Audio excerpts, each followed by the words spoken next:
This is John Drabinski, and you're listening to the Black Studies Podcast, a Millen Grant-sponsored series of conversations examining the history of the field. Our conversations engage with a wide range of activists and scholars, senior figures in the field, graduate students, and everyone in between, culture workers and political organizers, in order to explore the cultural and political meaning of Black studies as an area of inquiry and its critical methods. Today's conversation is with Cassie Osei, who teaches in the Department of History at Bucknell University, where she is also affiliated faculty in the Latin American Studies program. She works in the intersection of Latin American studies, African diaspora studies, and Black women's history, and her scholarship, teaching, and public speaking span the fields of Brazilian studies, Afro-Latin America, Black women's intellectual thought, Black diasporic feminisms, urban history, gender and sexuality studies, global labor history, and comparative race relations. She is currently completing a book manuscript examining the lives of paid Afro-Brazilian female household workers in the 20th century who insisted on defining themselves as modern workers and dignified women, typically obscured by the loud legacies of slavery, colonialism, and patriarchy. In this conversation, we discuss the place of Latin America in discussions of Blackness, the importance of diaspora for Black studies thinking, and the transformative meaning of multilingual research approaches. Good morning, Cassie. How are you today? I'm fantastic. How are you?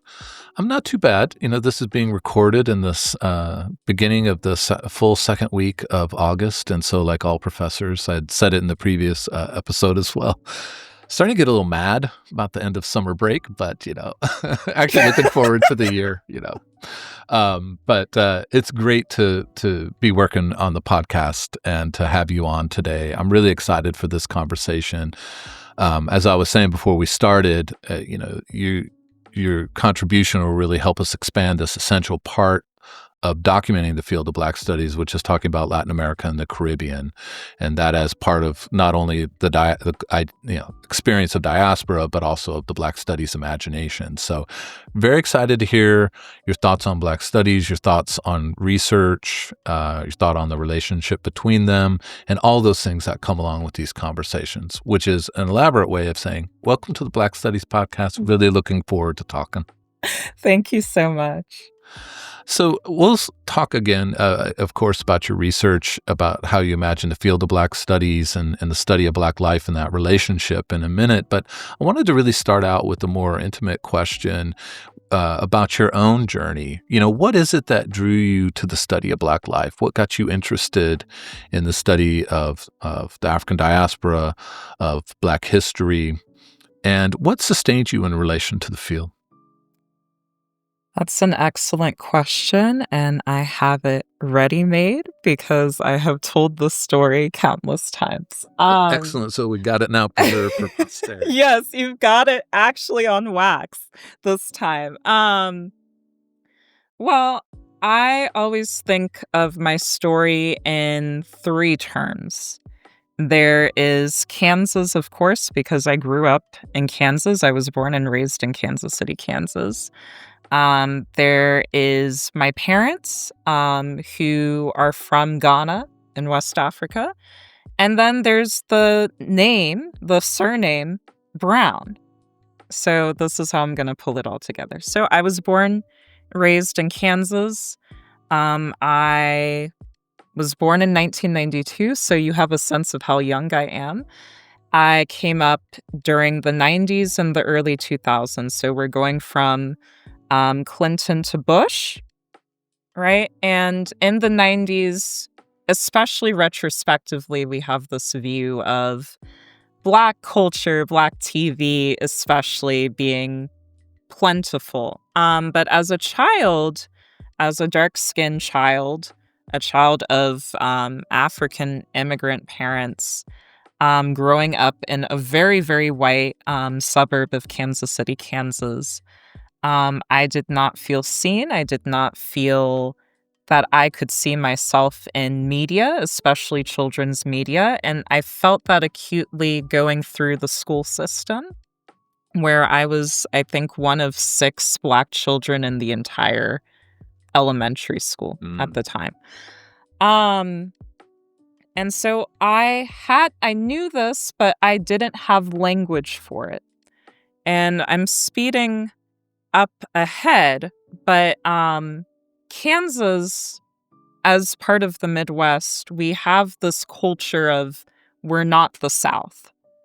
Of course, that depends on where you are in the Midwest, but Kansas specifically, our identity is not only are we not the South, our history is rooted in the Civil War. Like the Civil War happened before the Civil War happened. Mm-hmm. And where Brown comes in, right, is the conflict of Bleeding Kansas. We are familiar, if you're familiar with U.S. history, that there is this crisis in the nation in the 1850s regarding territories coming in as slave or free states. There's a time where Nebraska and Kansas are trying to come in together. Nebraska is decidedly, we want to be a free state. Kansas doesn't really have the strong history of slavery, so it was intending on coming in as a free state too. Missouri had a problem with that. And so, there's this voter disenfranchisement going on in these border skirmishes. And the town that I went to college, the University of Kansas, actually gets burned down by pro-slavery factions from Missouri. And so in our mythology of the state, right, we have this man named John Brown. I'm sure you're familiar with him.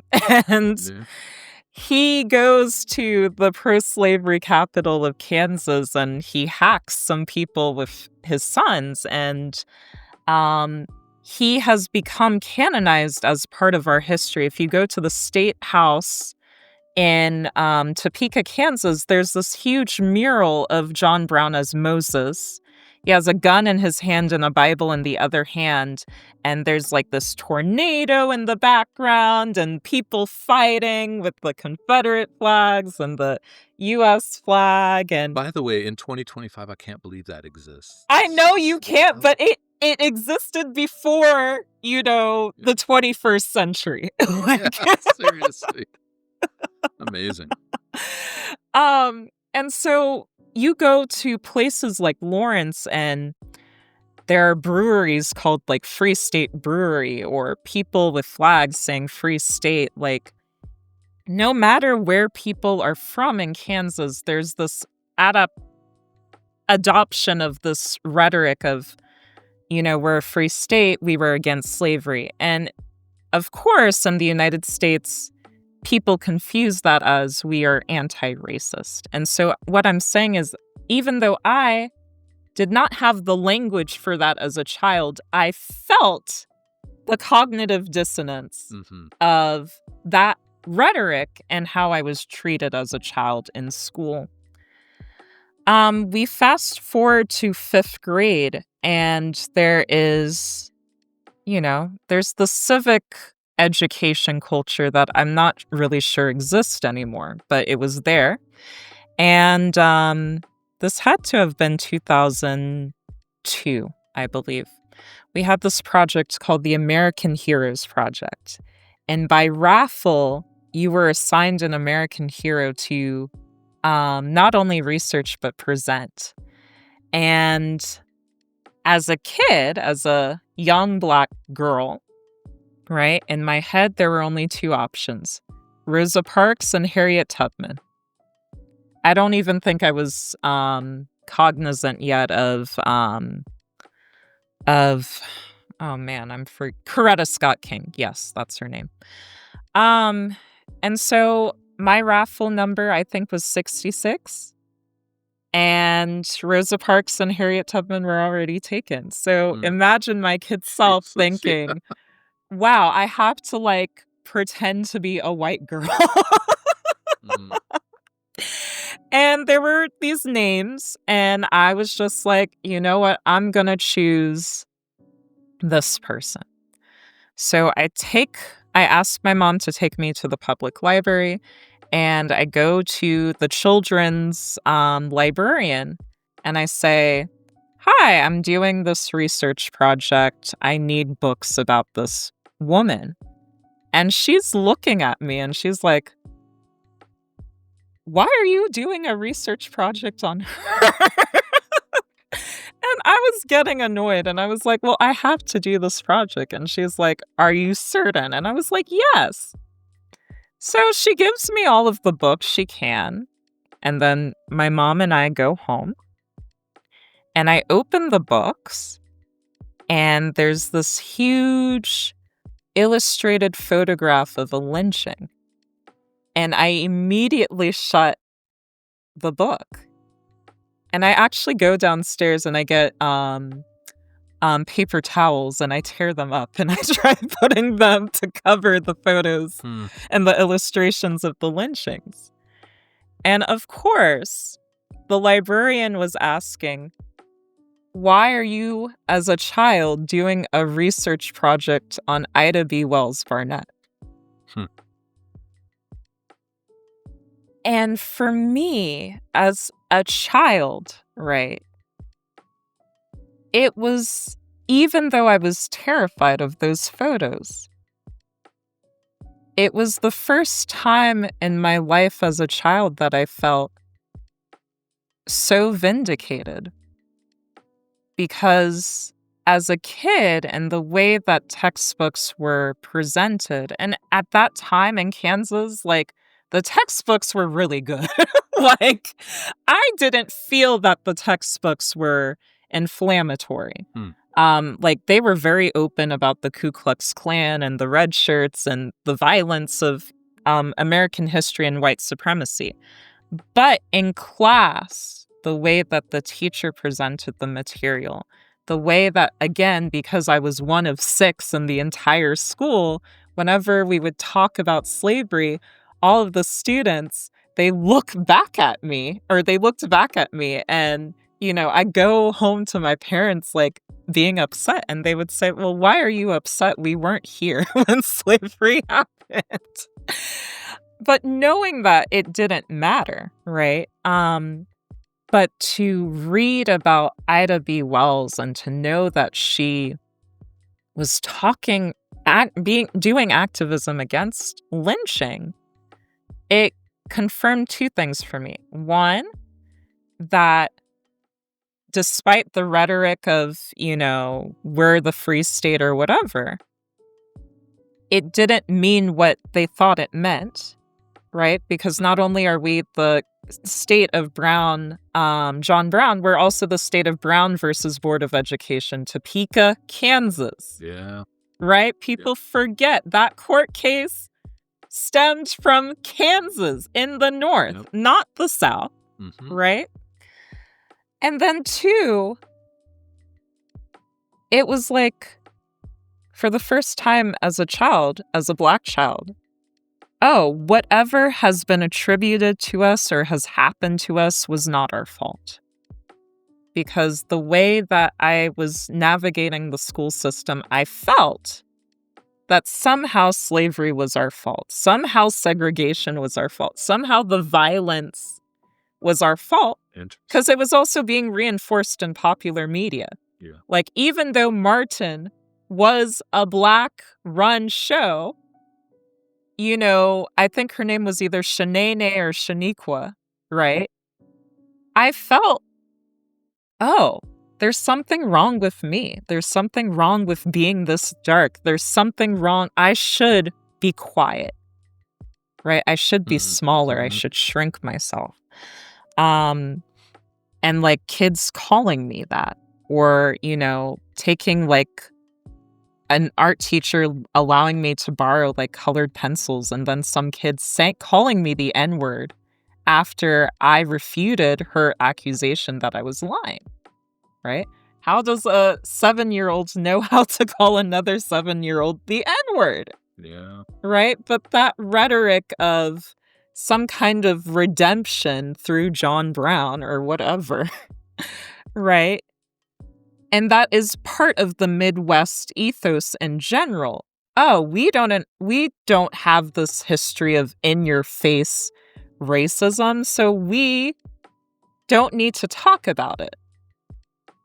But, you know, in Lawrence, a couple of years ago, they actually commemorated an area where people used to be lynched, right?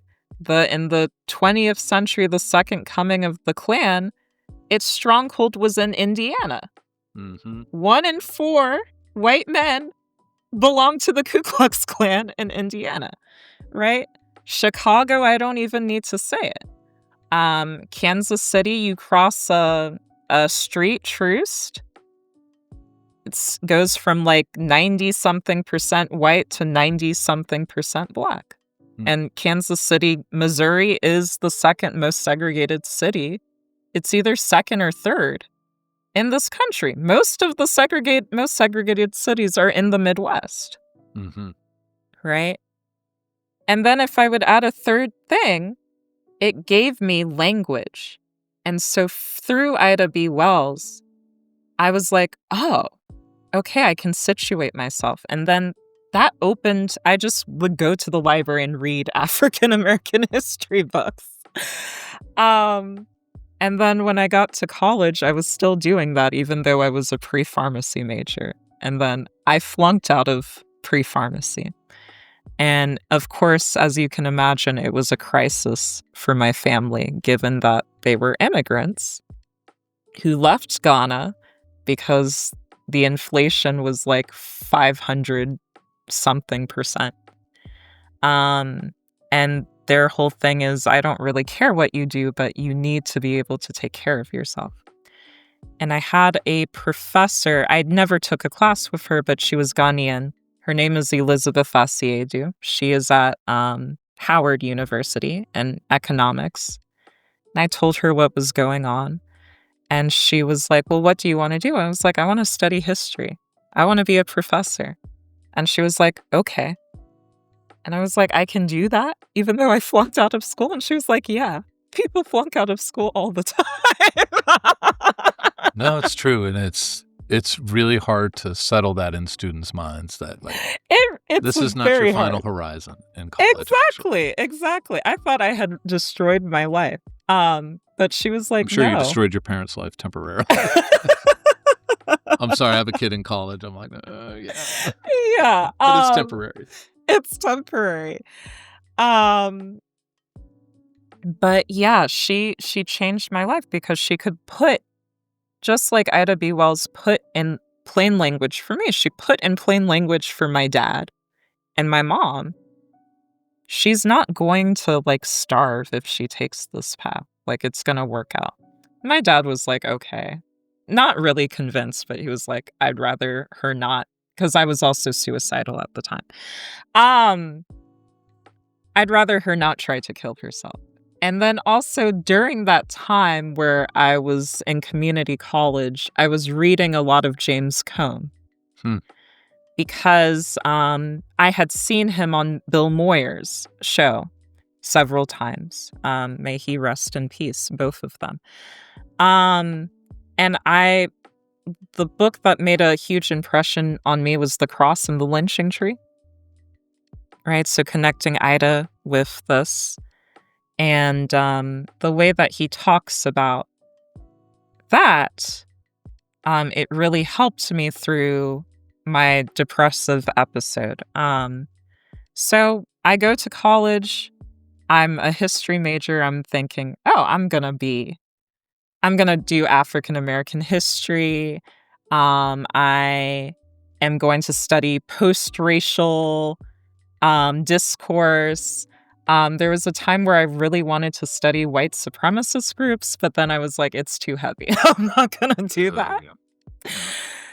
And I needed a language to graduate in history. And I just thought to take Portuguese because I dated a guy who actually had no business dating me, but he really liked Brazilian psychedelic music, and he lent me this album called Tropicalia, o Panis e Circenses, and I thought it sounded so lovely.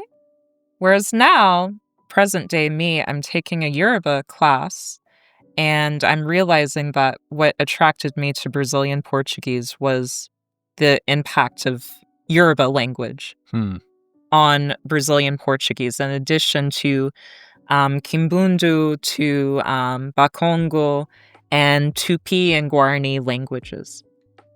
But I didn't know that at the time. So I enrolled in 2 courses that semester. I enrolled in that fall semester, 2012. Brazilian Portuguese for beginners, and then another class called The History of Africans and Their Descendants in Colonial Latin America. I see this man in the first class on screen in the 60s. He's a Black man. His name is Gilberto Gil. His stature would be equivalent to Bob Dylan in the United States. But in the 60s, he's playing, and the audience is integrated, and I'm like, why is this happening?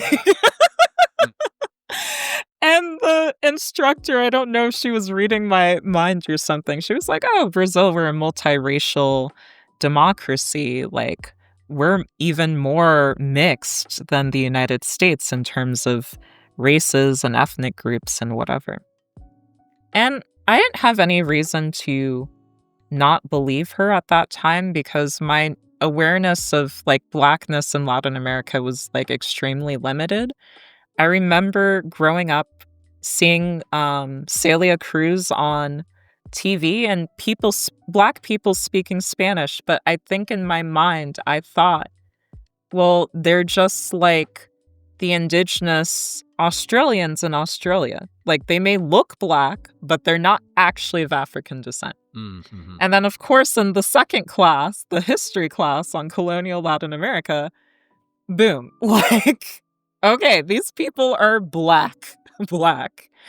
And we get to the Brazil section of the course, and we're learning about the Malay Rebellion, which, if people are not familiar, this is a revolt that happens among enslaved people in the state of Bahia. And these are Yoruba Muslim people who are staging a rebellion against their enslavers.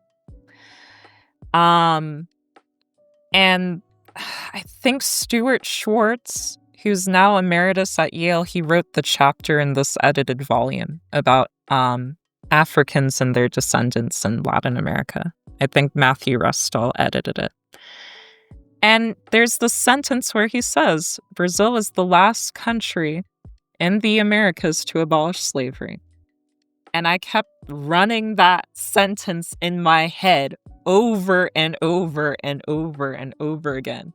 Because not only was that giving me like deja vu to, you know, the contrast between the rhetoric and the history of Kansas and the treatment I was dealing with as a kid, but also this is the Obama era. So there's so many media outlets saying we are post-racial, we are done with our problems, we can wipe our hands clean, even though, you know, there's some guy in Congress during the State of the Union saying, you lie at Obama. Right? Yeah. Rush Limbaugh with his like, Barack the magical Negro, you know, all of that stuff. And so I was like, how can you be a multiracial democracy and you are dead last in ending slavery? And so that professor who taught that class, Rob Schwaller at the University of Kansas, he was like, oh, you should become a Latin American studies major. You should apply for this fellowship program called FLAS, Foreign Language and Area Studies, rest in peace. You could go to Brazil for free and like learn and study abroad. And so that's what I did. And then, of course, I took classes with Randall Maurice Jelks and Clarence Lang. He was my McNair mentor. And I went to Brazil to study abroad in Bahia. I came back. I did a research internship with Sundiata Chajua at the University of Illinois at Urbana Champaign. And then I had to decide, do I want to do U.S. history still, or do I want to investigate this and keep going to Brazil? And I decided the second. And the rest, as we say, it's history. I love that. Thank you for all of that. it's not actually at the core of what you said, but your take on an ex-boyfriend as he had no business dating me is an excellent turn of phrase. I just want to repeat that for everyone. But there's so many things that are interesting about that. The intervention of teachers. The way so many of us were transformed by that moment when a teacher said, "You should look at this," or "You're good at that," or "Have you thought about," or even just the occasional mention, right? Racial democracy and the connection to this. It's the heartbreaking realization of, I find it heartbreaking anyway, of, there being this John Brown, mural, which is a radical mural to have. That's wild to me. And then Brown versus Board of Education. I mean, these moments, like, the way these things come together, both in classrooms with teachers, but also libraries and books, when I think about our moment in 2025 around questions of race, racism, nation, the attack simultaneously on education systems and on libraries is so obvious. It is really reflected in so much of what you just said. I mean, what's dangerous is that discovery that you had, which, to quote one of my students very recently, actually, in an introductory level course, who had just said in class, it just sort of burst out. I'm not sure quite where it came from for her, but Black student. And she was like, "Are we the only good guys in American history?" And it was just this interesting, she was just like, it was just this moment of like, wow, we're not the bad guys. We're not complicit. We're not responsible for these things, or we're not co-coordinators of it, right? And, the discovery of this alternative history that is in books. I mean, it's not just a Black Studies classroom that brings it out, or a Black History classroom that brings it out. It's in all the children's books that are available to everyone at the moment, but decreasingly so, because that notion of reading and the way reading and classrooms so reframe not only how we understand the world and the nation, but also how, as you, I think, put it in really amazing ways, how we understand ourselves. And that's that transformative effect of everything that we do with writing, reading, and teaching. It's why we're under attack, but also why it's worth actually dying for, I think. I'm not even being melodramatic, because you put it the way you narrated that, the stakes could not have been higher, right? It was about who and what you are, who and what this place is, and what it means to make a world here. And so let me actually then use, sort of take this moment, thinking about study and its sort of political, cultural, social transformative meaning, and ask you about the field of Black Studies. I know that you're an historian, you're in a department of history, so I mean this in many ways about the institution of Black Studies, but also about the study of Black life broadly, which is how you understand the field, right? And understanding the field in terms of the tension that lies at its origin between the demand in the late 1960s, early 1970s that students had on campuses that there be a place to study Black life, right? And that wasn't represented in disciplines. Black Studies was going to be that place where the experiences of Black people across the Atlantic world, across the continent of Africa, across the United States, intellectual traditions, all these things that would have a home. But of course, also at that very same moment, Black liberation struggle was radicalizing to the point where the distinctions that may have been comfortable between study and action, between the classroom and community, between understanding and prescriptive action in a political world, also built in a commitment to a certain kind of politics to Black Studies and the study of Black life. And I think that when we think about Black Studies, that tension is still with us in the sense of, what is its core mission? Is it this intellectual life, or is it this political demand, right? Is it committed to a certain kind of politics? And I just say attention because I think they have a relationship. So I'm interested in, you've narrated so many of these things in tension, but also resolving. So I'm interested to hear you talk about what's the portrait of Black Studies and the study of Black life and its significance that you work with. That's a great question. For me, it's about plurality. When I think of how I enter in Black studies, I entered, as I already mentioned, through African American history. Um, and also, and what was the focus of my PhD, um, I would say my foundation was race relations, or the studies of his race relations. So academically, that was where I began. And then also, and I'm not returning back to my age to differentiate between you and me, John. But We were totally different ages. When you said 1992, I was like, I heard the grave calling, but go ahead. if it makes you feel better, Nothing whenever will, I but go play ahead and like try. music from like the 90s, my students will say, "Wow, this music from like the 1900s?" And I'm just like, "Oh my God." I made one joke about that in the classroom. They just terrorized me. They were like, they were playing, but they were like, is that the 19th or 20th century? I was like, if you call me a 19th century person, I will set this classroom on fire. Anyway, sorry.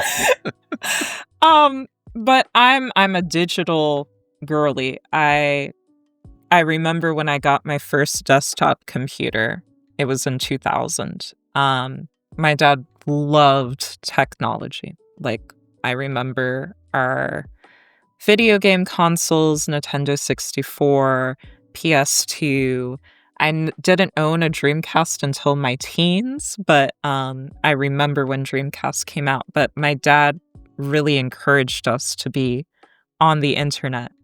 And so I think I hit my limit this year, but essentially I've been on the internet almost every day for 25 years. Right. And so also as a teenager, I'm seeking out African American history. I'm seeking out history of race relations through the internet. And when I'm in college, people are migrating from LiveJournal to Tumblr. And Tumblr was just like so magnificent for me because feminism, third wave feminism, was really on full display, but you were getting how people embodied that through their personal lives. And I was a subscriber to Bitch magazine too, but at that time it was kind of like still like Riot Girl like white. Um, but on Tumblr, I'm reading these blogs like I'm reading The Truths, which was created by Trudy, who was a co-creator of the term misogynoir with Moya Bailey, right? I'm reading Crunk Feminist Collective, right? We know who created that, right?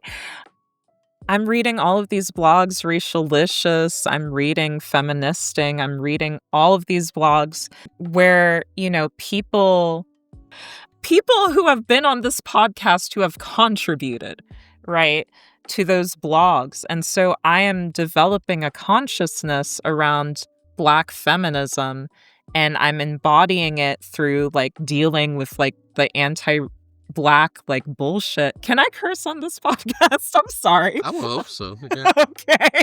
I've listened to other episodes. I've never heard anybody curse on the episodes. I do, but Okay. The anti-Black bullshit of like student clubs. I was in like our campus feminist club, and like the president was so racist to me. So developing like a language to talk about that, reading Bell Hooks, reading Angela Davis, reading Kimberly Crenshaw. I wrote my first like McNair research project around the history of Black feminist publishing in the 70s and 80s, and comparing Davis, Bell Hooks, and Patricia Hill Collins, and how they were received by the wider like Black feminist community.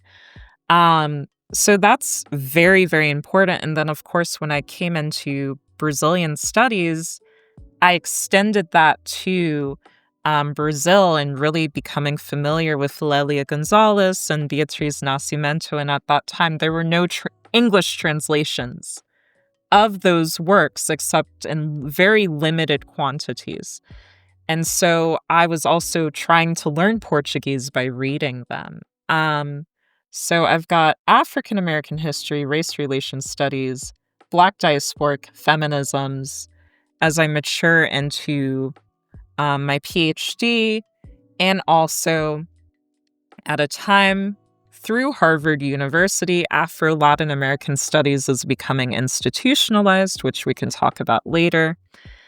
But if I put all of those things together, I would say the umbrella for me has always been African diaspora. I think in the terms of the diaspora. Mm-hmm. But that is one type of orientation within Black studies. There are people, if you ask them, what is your Black studies story? They will term it in terms of African American history or African American studies. They might come from, what they would call a critical Black studies through Afro-pessimism.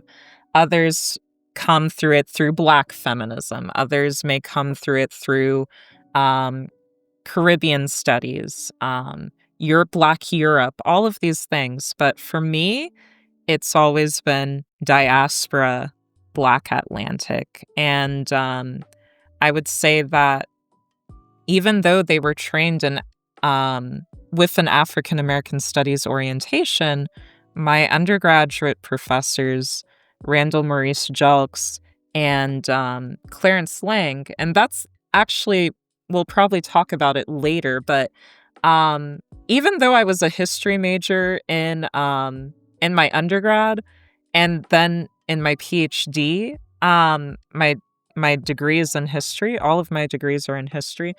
I had a lot of flexibility in shaping those degrees. So in undergrad, almost all of my so-called Western courses came out of African American studies. I didn't really take courses that had nothing to do with Black people, if they could count for Western. So that's what I did. And because I was doing so much with Brazil and Latin American studies, it was like killing two birds with one stone. So a lot of the courses I took in Latin American studies counted towards my non-Westerns in history. And then in my PhD program, because I was doing FLAS a lot, but also my advisor, Jerry Davila, and my secondary advisor, Mark Hertzman, they were trained in African diaspora. I think, again, age is really important because when they were, at least with Jerry, diaspora studies was becoming established, and then Mark was able to benefit from that. So their orientation was Black Atlantic, African diaspora, the like, and that also it works really easily given their research, which is Brazil, right? So I had a lot of leeway to take courses in Lusophone, Portuguese, Brazilian studies. I took courses in the African American Studies program. My mentor, Faye Venetia Harrison, would often remind me, you had enough to get the certificate, but you didn't apply for the certificate to have a minor in African American Studies. But she still counts me as a minor. That's good. Right? So, like that. Yeah, I think how I was living personally to my intellectual interest and then the infrastructure of my degree programs, I felt at ease doing what I think Jessica Marie Johnson has called being intellectually promiscuous. And My I want to pick up on that just Mhm. if I can, because as you said, your graduate work was in a history department, and you work in a history department now. Mhm. And I'm interested in how that intellectual promiscuity, but also, yeah, as you were saying, this coming through not only African American studies, which is by definition Mhm. um, a non-disciplinary field, but also the question of diaspora Mhm. already changing the way people approach history. Also Mhm. going back to this, no business dating you, but had a good CD or, whatever it was. I assume it wasn't an album. But It was an album. oh, okay. Mhm. There you go. You did say that we have this on wax, which made me think we should actually make some Black Studies podcasts. We should. We should. I'm looking into this. I'm serious, and I will put you in the liner notes as the inspiration for it. I think people should be able to buy albums anyway. But but I'm interested then how having this disciplinary training, but also your interest in culture and gender and race and critical approaches to history. How you think that has shaped your own conception of a research project as a historical research project, but also for me, always interesting because I think it's a companion piece for all of us, how that movement between disciplinary and non-disciplinary approaches has shaped how you conceive a classroom. Mhm. Um, well, where should I start?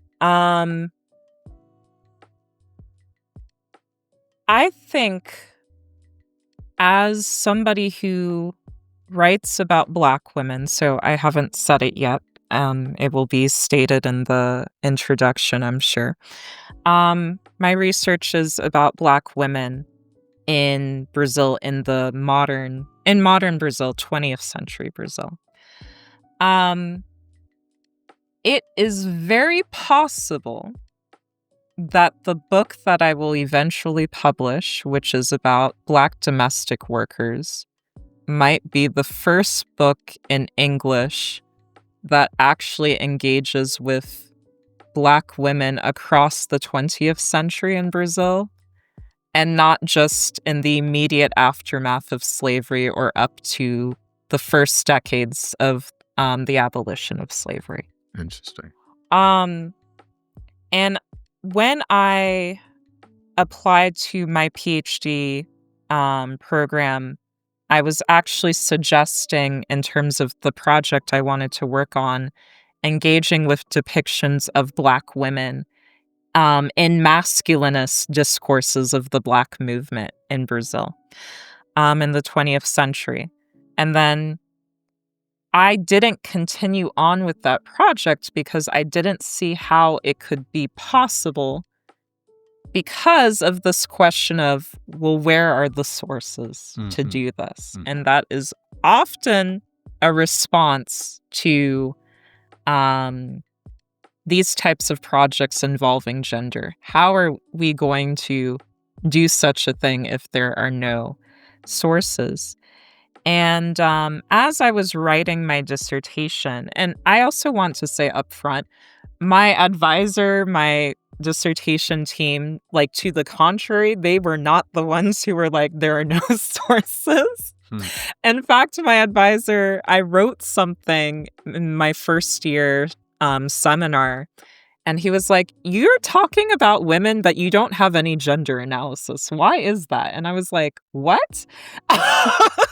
Because I was like, "Oh, me, a Black feminist, I have no gender analysis? That's crazy." But I think in my PhD program, I was building up this expertise and engaging in the scholarship on race relations in Brazil because it's so foundational to the study of Afro-Brazilians.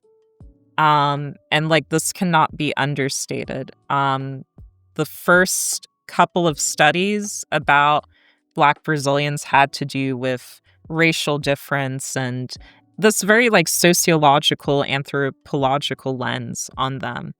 And then the critical research on how Afro-Brazilians dealt with racism, because again, the countries reason to be for most of the 20th century was we have no race problem. And we have no race problem because we're not like the United States. So this is why I always say Brazil and the United States, they're siblings. They have the same parents. They just have different personalities, but they're related. Because a question that people ask me sometimes is, well, why should I care about Brazil? Sometimes people will say flippant things like, are those people actually black? Or are they the really run, we just need to give up the whole joke, oh, I'm Dominican, me no black. It's tired. Yeah. But Brazil, it has the largest population of African descent outside of Nigeria. The first language of that nation is Portuguese. So there are more Black people speaking Portuguese than there are English within a single country.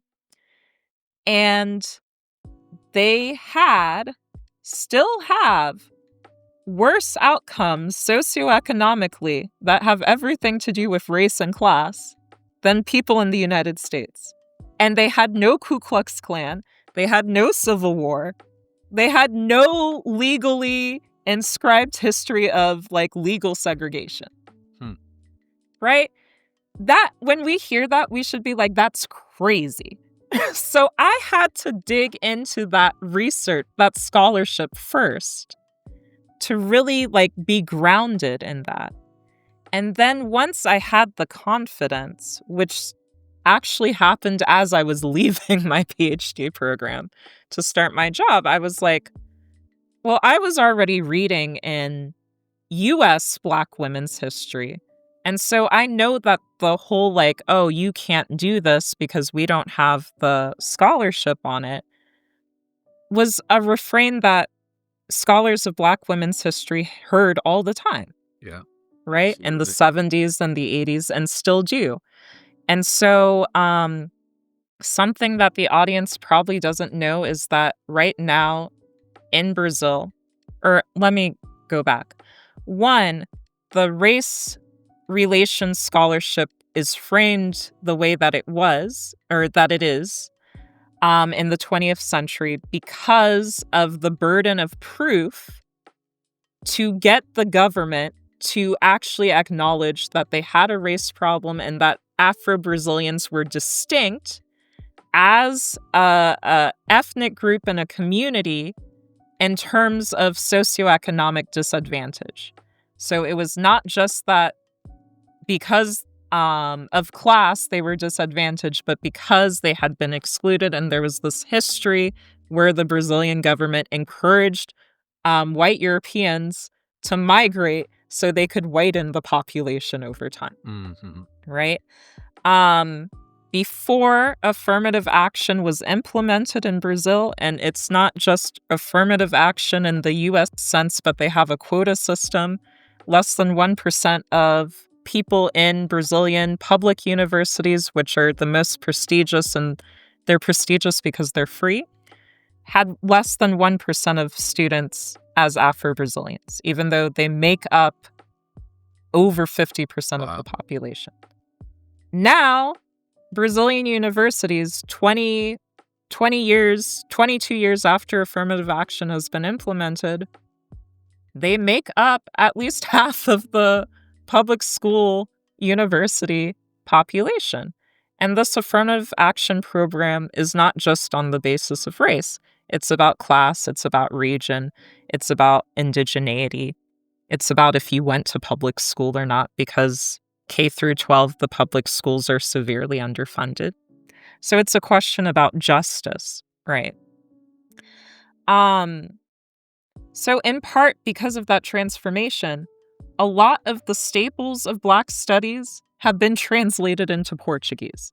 There is a huge market. Amazing. And I'm giving free advice to anybody who's listening, because there is a huge gap in what is published in Brazil with respect to the Anglophone US-based Black studies, right? So there's not a lot about African American women's history that is translated in Brazil, But guess who is translated in Brazil? Toni Morrison, Gail Jones, Sadia Hartman, Audre Lorde, Cedric Robinson, CLR James, W.E.B. Du Bois, right? Kimberly Crenshaw, Angela Davis, Bell Hooks, Patricia Hill Collins are very well known in Brazil. Their books have been translated, right? People in African history or African studies have been translated into Brazilian Portuguese. There is now a market for these books that didn't exist 20 years ago because of the transformation of higher education in Brazil, right?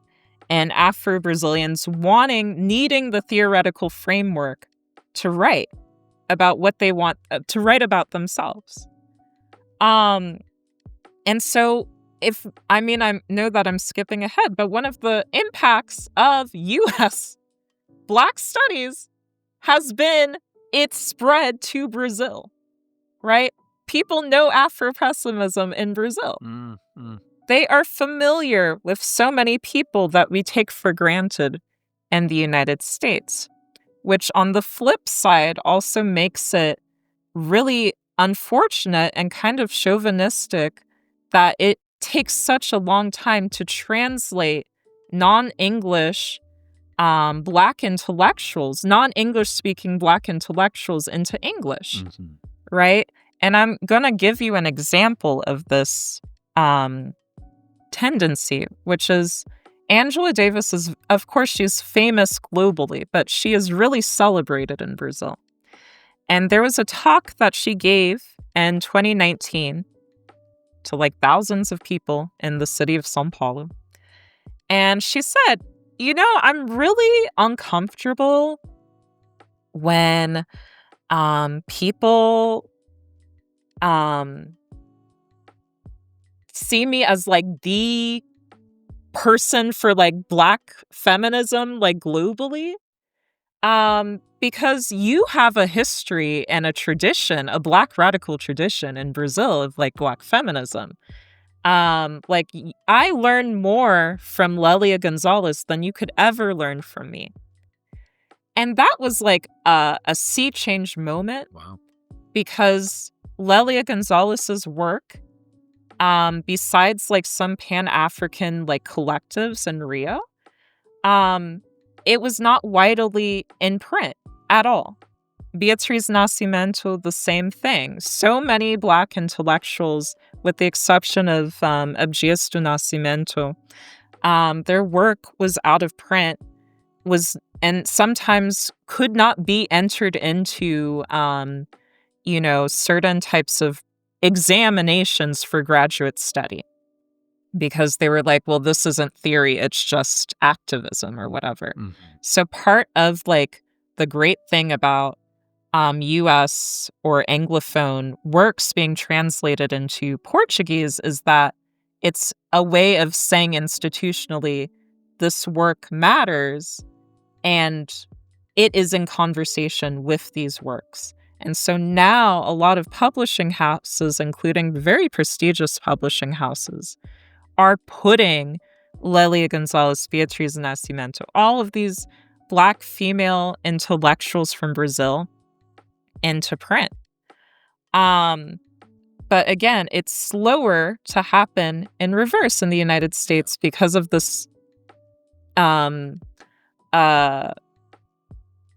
I don't want to say ethnocentric because that's the wrong word, but exceptionalist framework that Blackness is a U.S. thing, and then maybe secondary Caribbean and Africa because they are unquestionably Negroes. But somehow, mestizaje has us in a chokehold, in part because of, and people are not aware, the nationalist history of Latin America and the nation building project. How are you going to incorporate all of these different racial groups? We're going to say we have racial democracy.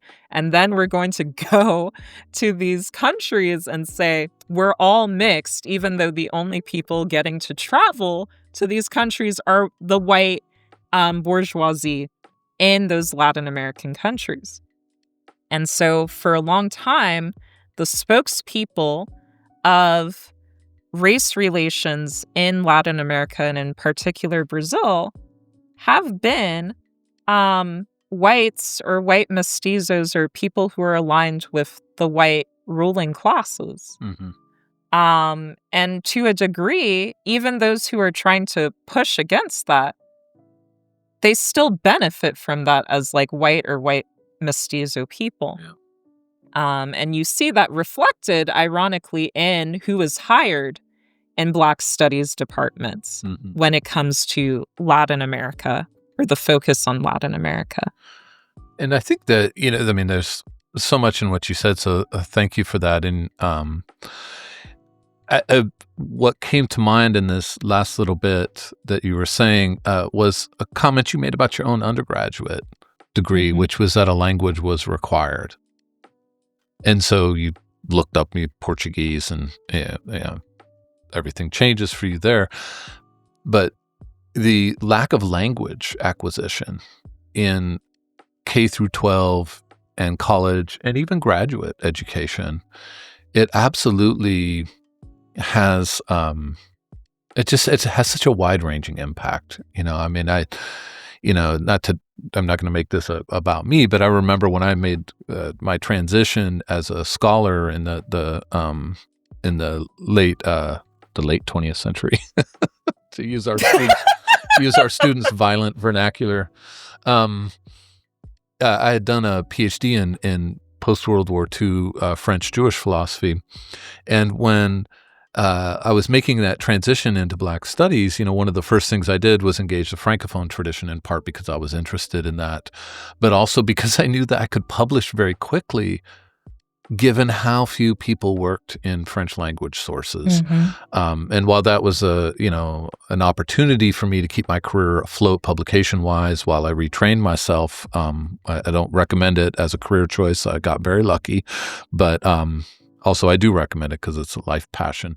But I just was really struck, and it stuck with me, just how transformative of our very idea of what an intellectual world is and what a political and cultural world is, how transformed it is and shrunken by languages and the lack of them across Black studies. And Can I add something to that? Yeah, please.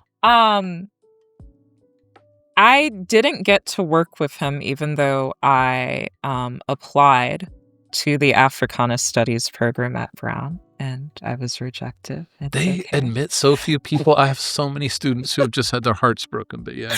Yes. But I did apply to Black Studies programs, but my dream was Africana at Brown. It didn't happen. But the late and also Ghanaian Anani Degenio, he has said when he was alive, he was like, in the 70s, when we were making Africana, which was known at the time as the department or the program in Rights and Reason, what made that program that girl was the focus on Portuguese language and Lusophone world through him. Amazing. Okay. Because he was like, yeah, people could dismiss it because they were like, oh, well, Brazil, it's like way over there. But he was like, if you want to engage with the Black world, you have to know Portuguese, because who is speaking Portuguese? And what was happening in the 70s? The wars of independence against the Portuguese in Angola, Mozambique, right? There was Sao Tome and Principe, Cape Verde. You can't really grapple with Amilcar Cabral without Portuguese, right? He says that himself, by the way. What? Cabral says that himself. Yes, right? And you can't, English is not the only way to understand Blackness, but also I think routinely, Ghana, English is the national language, the official language of Ghana. But if my parents had not migrated, I would not be speaking English. Mm-hmm. Right? I would probably have it as a administrative language, but probably would not be speaking English. On my mom's side, if her grandparents didn't migrate to Ghana, and she didn't meet my dad or whatever, it's likely I would have been speaking Yoruba.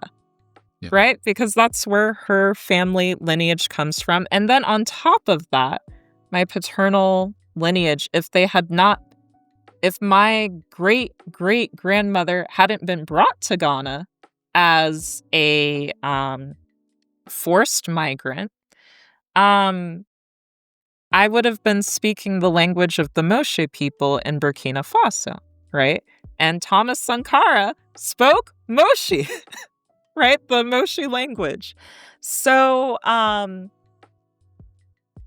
even the ways that we express ourselves, the so-called African survivals, they make better sense once you acquire an African language, but also the African diasporic languages, and Portuguese is one of them. But it really is a shame. One of my co-writers, John Mundell, he graduated with a PhD in Black Studies from Berkeley. And he has had a very hard time on the job market. But, people would often say to him, oh, well, you should get a job in Spanish and Portuguese. And it's like they don't want him because he's too Black in terms of his orientation. And this is a whole ass white man, right? But that there is something suspect because his intellectual orientation is challenging the canon of Spanish and Portuguese literature. And people don't even know that within Spanish and Portuguese departments, there is a hierarchy that is colonial, right? The Iberian Peninsula is on top, and then Latin America is like mid-range or at the bottom, depending on what people are doing. And I always, I always say this to graduate students I work with who don't have strong second or third languages. It's also it's not a crisis to learn another language. It's actually quite fun. And for those of us who write for a living, where, everything we do is under constant revision and then we publish it, but we've already become better writers than that thing we just published. So everything is unsatisfying. Mm-hmm. When you learn a language, you get your 90%. You actually get results. It's actually helpful. And the intellectual transformation, as you've given plenty testimony to, is what it's really about. And I hope it's a trend that reverses, but it's really hard during times of austerity and job market collapse and all of that. But it is. It's a shame, and it's catastrophic because, I couldn't have done anything that I accomplished without the financial support to learn languages. Like mm-hmm. my first study abroad experience in undergrad, it wouldn't have been possible without the federal funding of the FLAS program. I benefited from FLAS again in graduate school. I got a Fulbright Hays to do my PhD dissertation research in Brazil for an entire year. And the whole point of that program is we want faculty who are learning a second language that is underrepresented to join the faculty. Mm-hmm.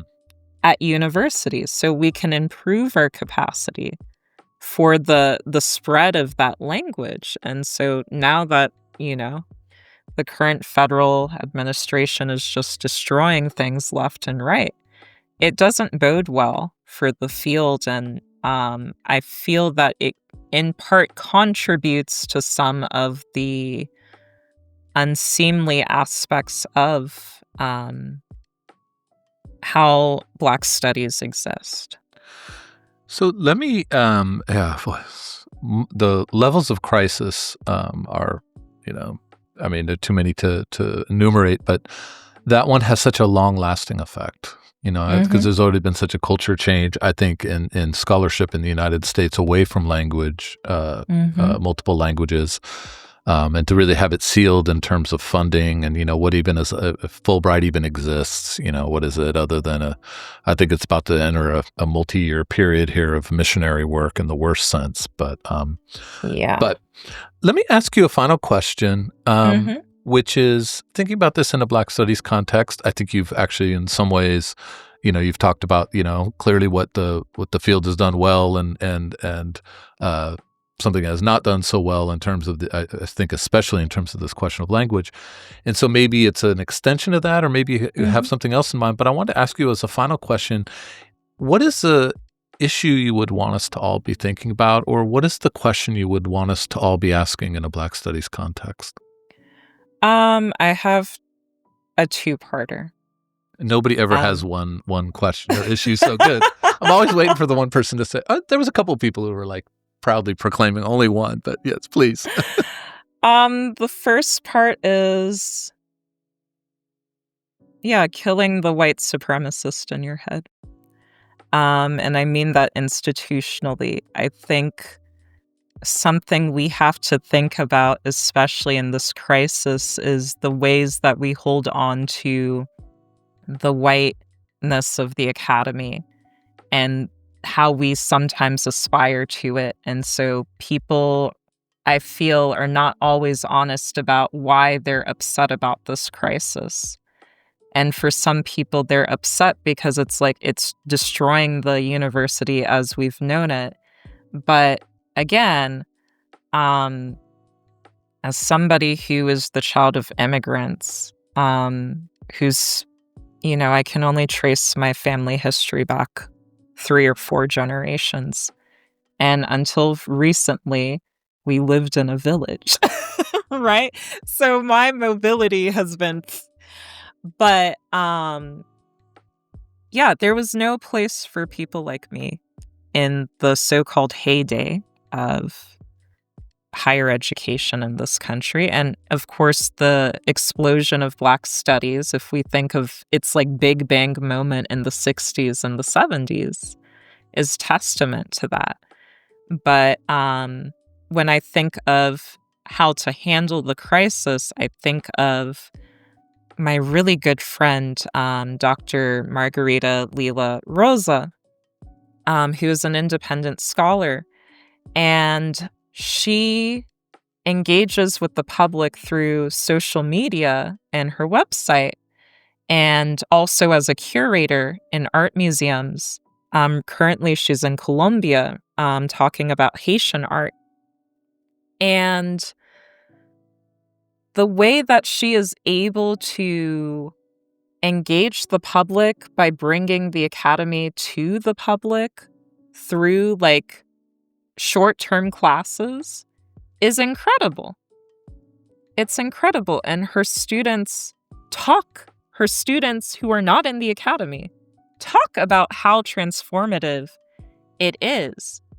But when I talk about her intervention, there are people who are saying, well, she shouldn't have to do that. Like, people should want to come to the university and learn, right? And the way that I flip it is, this is probably the best time history has ever had in the history of this country, because so many people are engaged. So many people are engaged, but they don't have the historical literacy. They don't have the critical thinking tools. They don't have the media literacy to ascertain what is actually verifiable. I had a student once who told me, a high school student, I went to lecture at a high school in Kansas City, Missouri, historically Black high school, in fact. And I was talking about Brazil and slavery, and she came up to me and she was like, oh yeah, what you said really resonated, because I saw this thing on TikTok about babies, like back in the day, Black babies were fed to alligators in Florida. And also like the Willie Lynch letter. And I was like, we don't have verifiable evidence that either of those things happened. And she was like, well, how do you know that? I was like, well, through the historical method, right? I'm not saying that it's out of the question, but at least with the Willie Lynch letter, Jelani Cobb has demonstrated that it is probably a false um, primary source. But the alligators and babies, we don't have like concrete evidence of this actually happening. And we can use our historical tools to say that it is improbable. And she just looked at me and she was like, but the way the person told the story sounded so true. Interesting. Right? That's a great way of putting it in terms of getting insight into that moment. Yeah. Yeah. And so we have, most of us have at least 3 degrees, right? I know that your job, if you are lucky to have a faculty job, a protected position, at this moment, it's not what you imagined it to be, but we really have an opportunity, not necessarily to turn stuff around, but to create what we actually have always wanted. But the white supremacist in your head pushes you away from that. So that's number 1 that I want us to be thinking about. And then number 2, I forgot the person's name, but this person, they are part of the executive committee for Dream Defenders. And they were recently on a podcast talking about how this turn towards nativism amongst Black folks in this country, especially when it comes to the ICE arrest and the deportations and the concentration camps, it's not something we can turn away from, because a lot of those people who are put under the umbrella of Latino are also Black, right? And that people, the far right is counting on whether it's nativism or the rightful anger and frustration of how the last election went. They're counting on that for people to turn their eyes away from what the abuses that are happening. And so that's why I say, in part, Mestizaje has us in a chokehold, but also the diaspora wars have us in a chokehold. And I want us to think about, what do we have to gain by thinking about Blackness and its plurality? What do we have to gain if we kill the white supremacist in our head and start over? What type of curiosity, what gains would we get from our curiosity if we engaged Blackness in its plurality and its fullness, right? And by doing that, it means it's not simple. But if you insist on the reality that you are not simple, but you are complex, then other Black people should also have that benefit too. And what opens up when we do that? And so even with all of its intellectual problems, right, that diaspora has, I still ride and die for diaspora, because I think diaspora, or this notion of a worldwide African people, Afro-descended people, and its various complexities and differences, that could not save this world, because actually this world needs to die, but will create a new world. And that is worth living for. What a wonderful place to wrap up, Cassie. I appreciate that so much. I mean, that is such a a deeply rooted political and moral and ethical question. So there's so much thoughtful across this podcast and this conversation, and I appreciate all of it. But that as a place to end, and that challenge of thinking Blackness in its plurality and what it offers at the end of the world, right? If we get there, right? As you said, this world needs to end, but what does that other world start with? What does that other university start with? And what we need is a political imagination, and I love that as a place to begin asking that question. So, thank you so much. Thank you for your time, and thank you for your real thoughtfulness across this. This is a fantastic contribution to the series, and I'm so happy that we made the time. Thank you, John. And have a great rest of your day. Thank you. You too. Bye-bye. Bye.